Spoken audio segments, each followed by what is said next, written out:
right, you guys, I wanted to do a real quick video here. I read an article in Variety. Its title is "The Anthony Bourdain AI Voice in Roadrunner and Unethical Lapse." Maybe so, but documentaries have been sliding away from reality for years. And here's what happened: is that there's a documentary about Anthony Bourdain, and they have done a deep fake of his voice by using AI technology. And he says like 3 words of which he's never said, 3 words together. Well, here, I'll read it here. I first learned that Roadrunner, Morgan Neville's documentary about the life and death of Anthony Bourdain, contains 3 sentences spoken by Bourdain that he never actually spoke out loud, in the same way that you learn about a lot of things these days by seeing an eruption of outrage about it on Twitter.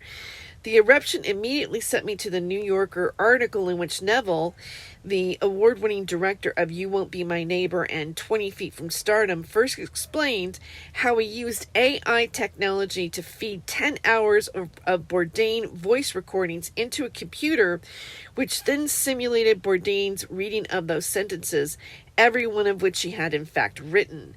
The words weren't fake. The sound of him speaking them was. This was characterized on social media as an ethical lapse, and my first reaction is to say that I don't necessarily disagree. And so he goes on and talks about this. Okay. Then he goes on and talks about how documentaries haven't really been towing the line totally anyways, because they do things like reenactments in the documentary, and it becomes, for example, in the movie The Thin Blue Line. I'm going to skip to here for a second. See, by the late 80s, a documentary was starting to be messed with. Michael Moore, in his proletarian baseball cap, placed himself at the center of his films, turning them into a form of political performance art. And in Roger and Me, 1989, he manipulated the chronology of events. The biggest change, though, arrived with Errol Morris's The Thin Blue Line. In 1998, a documentary as murder investigation that more or less introduced the idea of plopping staged reenactments into the middle of an otherwise non-fiction film. All right, so that is a criticism, because when you do a reenactment, then you're slanting. You're giving more than just, stating facts. You're, again, it takes this into a different level. So I want to go to the closing, because I like the last 2 paragraphs, and I really want to know what you guys think about this, because I think this is an interesting change about, if documentaries are supposed to be about reality, and yet they're using AI technology, kind of faking a voice, then is that actually a distortion of reality? And then there's the AI thing, right? And how far is this going to go? Okay, so I'm going to read these 2 paragraphs, and then we'll be done here.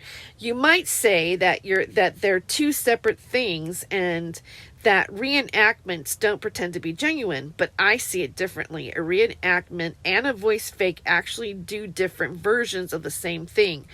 Both cement a reality in your mind, the image of something or the sound of something that didn't happen, at least not in the way that it's presented. And I'd argue that a deep fake Bourdain voice probably gets closer to reality than most reenactments do.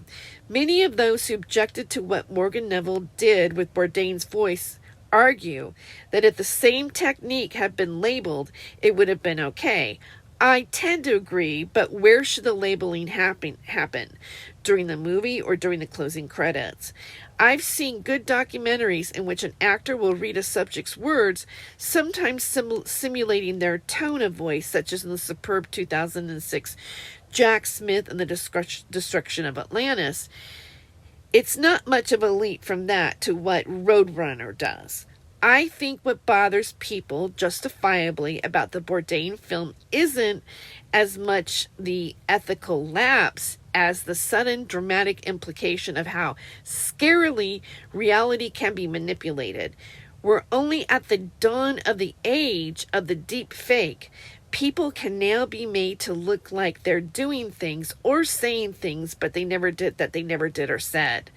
The manipulation of Bourdain's voice in Roadrunner seems to open Pandora's box. What happens when unethical filmmakers employ such techniques? But let's not pretend that we've been purists about it. Documentaries have been inching away from analog reality for a long time, and it's we in the audience who enable it. We're the ones who like our reality sweetened, heightened, finessed until it looks just like a movie. So anyways, what are your guys' thoughts on that? I look forward to hearing your, seeing your comments and responding to them. And please like and share and subscribe. Thanks for watching.